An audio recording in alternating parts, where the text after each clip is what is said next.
이제는 아침 저녁으로 약간의 바람이 불어와 가을의 문턱에 들어서는 느낌이 듭니다. 올해처럼 무더운 여름날은 아마 없었다죠. 그러나 모든 것이 항상 지나가리라는 말처럼 가을이 온다는 생각을 하면은 조금 덜 덥다는 생각을 합니다. 여러분은 어떻게 보내시고 계십니까? 요즘 낮 기온은 33도 이상을 유지하고 있으니 저는 약간은 지쳐간다는 생각을 하고 있답니다. 가을의 문턱에 와 있으니 또 다가올 추운 겨울을 준비하는 계절인가라는 생각을 합니다. 청취자 여러분, 무더운 여름날 너무너무 수고하셨습니다. 지금부터 앤틱과 빈티지 이야기 제4회 방송을 시작하도록 하겠습니다. 본 방송은 진해의 문화재 예쁜 역, 진해역에서 진행되는 진해마을 공동체 마을 라디오입니다.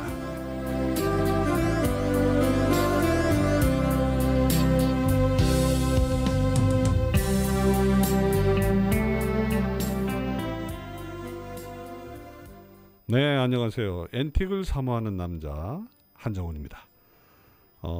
먼저 번 3회 방송에서는 드레스덴 도자기 이야기를 하였는데요.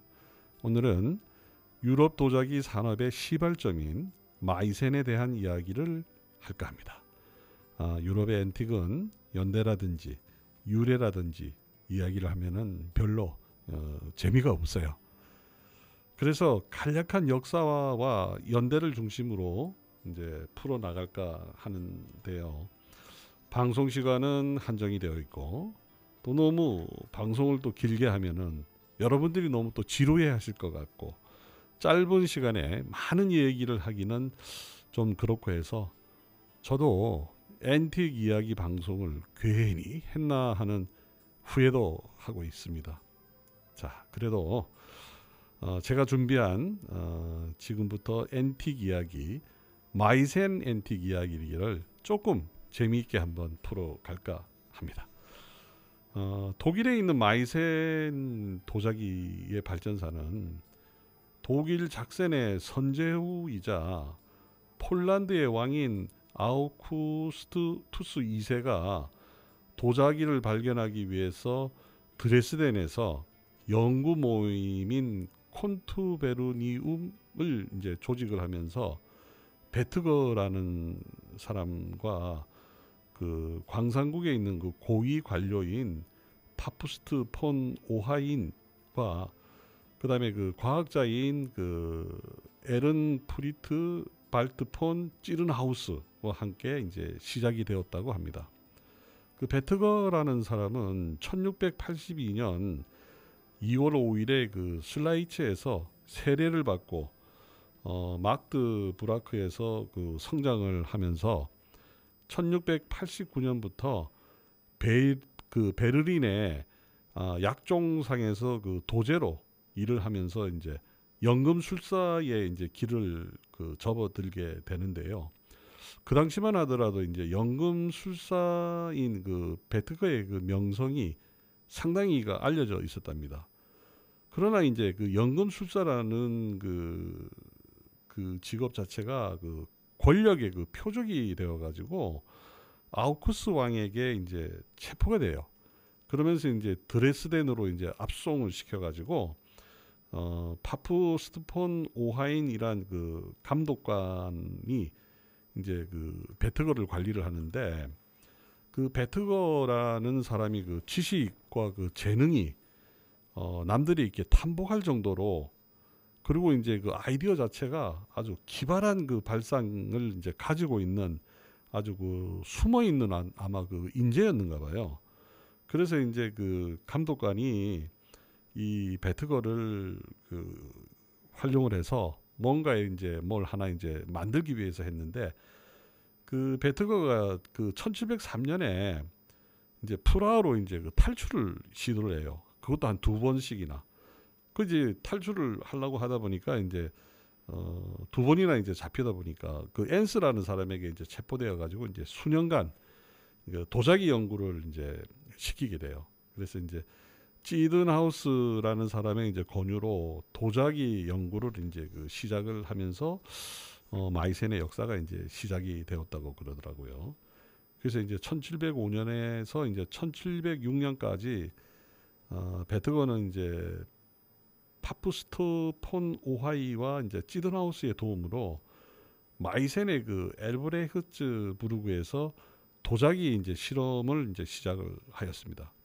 그래가지고 이제 1706년 9월에는 이제 스웨덴 군들이 이제 그 남하하면서 이제 베트거가 이제 또 이제 그 퀘니슈타인의 그 요새로 이제 옮겨가게 돼요. 그래가지고 이제 왕의 칙령에 의해 가지고 이제 드레스덴의 그 지하 요새에다가 찌든하우스와 이제 베드커가 1707년에 그 공방을 이제 시작을 하면서 그 해에 이제 최초의 그 도자기의 어떤 그 성과를 이제 가져오게 돼요. 근데 이제 그때만 하더라도 그 도자기의 그 성과물은 정말 그 진짜는 아니었고 그 벽옥자기라고 불리우는 이제 붉은색 석기를 이제 만들었대요. 그 후 이제 한 3개월이 이제 지나서 이제 베트거에 의해 가지고 이제 설립된 구 드레스덴 델프트 도자기 제작소에서 도자기가 이제 그 성공적으로 이제 완성이 돼요. 그 구성물에 대한 그 첫 조성비가 1708년 1월 15일에 가마에서 이제 7개의 그 시편 중에 이제 세 점이 이제 3개가 이제 빛을 통과하는 것으로 이제 확인을 하게 되죠. 그래가지고 이제 베트고는 이제 그 1년 동안 이제 그 왕에게 그 결과물에 대한 얘기를 안 해요. 안 하고 있다가 이제 1년이 지난 다음에 연구 결과를 이제 왕에게 이제 보고를 하게 되죠. 그래가지고 이제 그 공정 과정에서 필요한 이제 그 장인으로서의 그 금대장장이 뭐 또 조각가로서의 이제 도공 중에서도 이제 최고의 그 솜씨가 있는 사람으로 이제 인정을 받으면서 그 왕으로 인해 가지고 이제 왕의 요구로 인해 가지고 이제 1710년 1월 23일에 이제 왕립에서 만든 자기 공장을 이제 건립하도록 이제 칙령을 내려 가지고 1710년 7월 6일에 마이센 엘브레헤드 트레브그로로 이제 이전을 하면서 마이센의 이제 역사가 시작이 됩니다. 그래서 이제 마이센이라는 그 도자기가 그 유럽에서는 굉장히 지금 이제 곽강을 받고 있는 도자기 중에 하나예요. 그래서 전번 내가 방송에서 말씀드렸다시피 혹시 유럽 여행을 하시다가 그 도자기의 그 밑에 있는 그 문양을 보셔가지고 칼, 그러니까 검 모양으로 이제 X자로 표시되어 있는 그 도자기를 하나를 잘만 구입을 하시면은 나름대로 그 도자기의 그 마크도 연대별로 다 틀려요. 다 틀리기 때문에 제대로 된 거 하나만 건지시면은 엄청난 그 금전적인 그 이득을 가져올 수 있다는 말씀을 분명히 제가 드렸습니다. 예, 그래서 이제 마이센에 대한 이야기는 이제 여기까지 하고, 다음은 우리가 이제 그 일상을 살아가면서 우리 이제 사는 방식이 뭐 아무렇게나 사는 방식도 있고, 그 또 어떠한 룰을 정해가지고 살아가는 방식이 있는데, 뭐 아무렇게나 살면은 사실 그 편하기는 한데, 그 뭔지 모르지만 이제 그 무게감이라든지 뭐 이런 것들이 뭐 있잖아요. 뭐 그게 조금 그래서 어떤 룰을 정해서 사는 방식의 사람들은 그 보는 사람으로 하여금 참 격이 있어 보이는 것은 아마 확실한 것 같아요. 그래서 이제 제가 여기서 이제 명품 옷에 대한 얘기를 조금 이제 할까 하는데, 여러분들 명품 옷 많이들 입고 계시잖아요, 그죠? 근데 명품 옷을 입는 사람들의 심리를 혹시 여러분들은 아세요? 왜 명품 옷을 입고 다니는지. 근데 외국에서 사는 사람들의 어떤 그 명품 옷을 입는 사람들 보면은 분명히 비싼 명품인데 이 가슴에 이렇게 그 상표가 없어요. 그래서 이제 저도 그 토론토 있으면서 저 아울렛 매장에 이제 가서 이제 명품을 사는데 거기에 있는 백화점은 우리나라처럼 이렇게 막 진열을 갖다 깨끗하게 해놓고 디스플레이를 이쁘게 안 해요. 막 그냥 쑤시에다 넣고 막 해가지고 아무데나 걸어놓고 이래요. 그러면 이제 그걸 이제 아울렛 매장 비슷하니까 이제 거기서 이제 골라내요. 근데 가격을 이렇게 보면은 가격이 만만치가 않아요. 그래서 이제 정말 그 유럽에 있는 사람들이 입는 그 명품 옷 같은 거는 이제 우리나라에 잘 안 들어오는 이런 것들이 많더라고요. 그래서 이제 저도 그걸 하나를 사 입었었는데 이거 비싼 옷인데 이렇게 상표가 없으니까 별로 기분이 안 좋아요. 나름대로 이제 나는 비싼 옷을 입었는데 그래서 내가 명품 옷을 입는 사람들의 심리가 뭐냐? 자기 만족. 나는 남들이 몰라도 내가 입고 있는 옷은 명품이야. 그래서 명품 옷을 보면은 꼭 뒤에 보면은 이렇게 목 있는 데고 조그만 그 라벨 거기에만 표시가 되어 있단 말이야. 그래서 이제 그 상표를 갖다가 그 진짜 명품은 이제 바깥에다가 표시를 안 하는 게 이제 자기 만족이라고 이제 그러더라고. 그래서 이제 그 우리나라에 보시면은 그 명품 옷 있는 분들 중에 보면은 그 식당 같은 데 가면은 바깥으로 이렇게 상표가 이렇게 표시 안 된 거는 이제 옷을 이렇게 뒤집어 가지고 그 상표를 보이게끔 해서 이제 식당 그 의자 같은 데 이렇게 올려놓고 이렇게 자랑하시는 분들도 있더라고요, 보니까. 그래서 이제 내가 왜 이제 명품 옷 이야기를 하느냐 하면은 뭐 중후한 멋을 내기 위한 뭐 그리고 나만의 어떠한 만족감을 위한 그래서 이제 우리 그 주부님들한테 내가 하고 싶은 얘기가 우리가 지금 이제 그 식탁에도 이제 명품의 격이 있다는 말씀을 드리고 싶어요. 우리가 이제 손님을 초대하면은 이제 식탁을 차릴 때 뭐 그냥 그 먹던 반찬 내놓고 그냥 대충 이렇게 차려서 대접을 하시는 분들이 있는 반면에 정말 예쁜 꽃을 놓고 올려다 놓고 그리고 좋은 예쁜 그릇을 이제 사용을 하고 하시는 분들이 있어요. 그럼 우리가 이제 초대에 이제 저 파티에 이제 초대를 받아가지고 가면은 정말 이쁘게 차려놓으신 분들한테는 말은 안 해도 표현은 안 해도 마음속으로 참 이분은 참 괜찮은 분이야. 그리고 막 먹던 반찬 이렇게 막 내놓고 그러면은 나 이거 먹으러 온 거는 아닌데 라는 이제 그런 그 생각들을 하잖아요. 그래서 저희들도 이제 그 식탁에 대한 어떠한 그 명품을 조금은 이제 우리가 한번 생각을 한번 해봐야 되지 않겠는가. 그래서 이제 저희들도 이제 처음에 그 토론토 그 이민을 갔는데 지인들한테 이제 그 초대를 받아가지고 갔는데 정말 어딘지 모르게 이제 우리가 한국에서 이렇게 못 느꼈던 그러한 것들을 갖다가 하시더라고요. 뭐 식탁에다가 꽃을 올려놓고 그다음에 예쁜 그릇을 내놓고 그러고 뭐 심지어는 네임플레이트까지 뭐 내 이름표까지 이렇게 표시를 해놓고 하시더라고요. 그래서 이제 우리는 이제 그 쉽게 생각을 하고 우리 집에 이제 초대할 그 기회가 돼가지고 이제 초대를 했는데 뭐 우리 와이프나 저나 이제 그 한국에서 우리가 이민 가기 전에는 정말 그 코닝이라는 그 그릇이 굉장히 그 좋은 그릇이었잖아요, 그죠? 그래서 우리 딴에는 이제 제일 좋은 그릇 내놓는다고 이제 코닝 그릇을 싹 내놨더니 옆에 있던 분이 참 그 그릇이나 좀 바꾸시죠 이러는 거예요.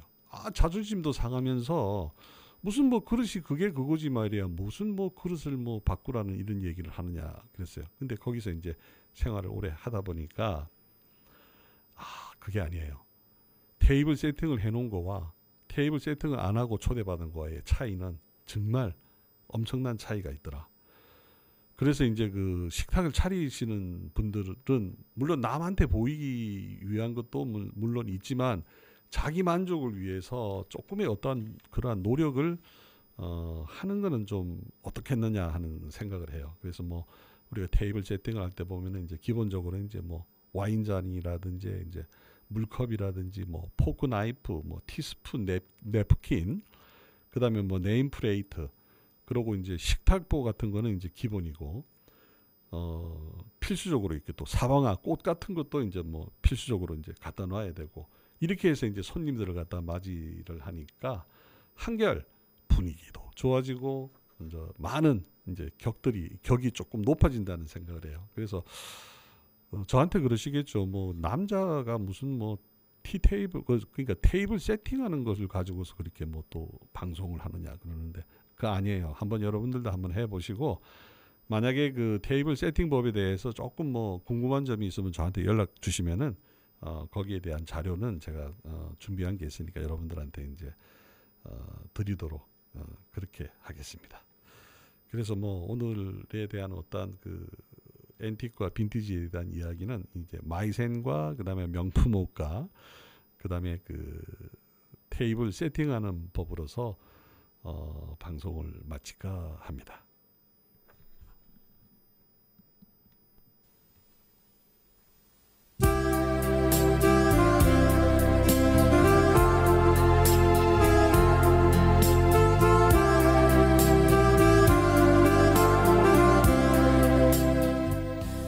네, 오늘 이야기는 마이센에 대한 이야기를 했는데요. 이렇게 그 앤틱 이야기는 별로 재미가 없어요. 그래도 그 최소한 앤틱에 대한 그 브랜드만 조금 아셔도 앤틱 이야기를 할 때 약간의 그 한마디씩만 이렇게 거들어도 상대편이 볼 때 이분은 뭐 좀 아시는 분 같아요. 뭐 이렇게 생각 아마 하실 겁니다. 뭐 이건 다 웃자고 제가 이제 드린 말씀이고요. 우리가 진짜 그 앤틱이라는 거는 이제 그 유럽의 앤틱이기 때문에 이제 접하기가 상당히 힘은 들어요. 그렇지만 우리가 조금 더 그러한 부분에 조금 더 관심을 갖고 조금 더 공부를 좀 하시고 조금 더 이렇게 찾아보면은 아마 나름대로 그 괜찮은 그러한 공부가 되지 않을까 하는 생각을 합니다. 그래서 지금까지 저도 이제 앤틱 그 이야기 방송을 하고 있는지도 모르겠습니다. 네, 지금까지 앤틱을 사모하는 남자 한정훈이었습니다. 네, 감사합니다.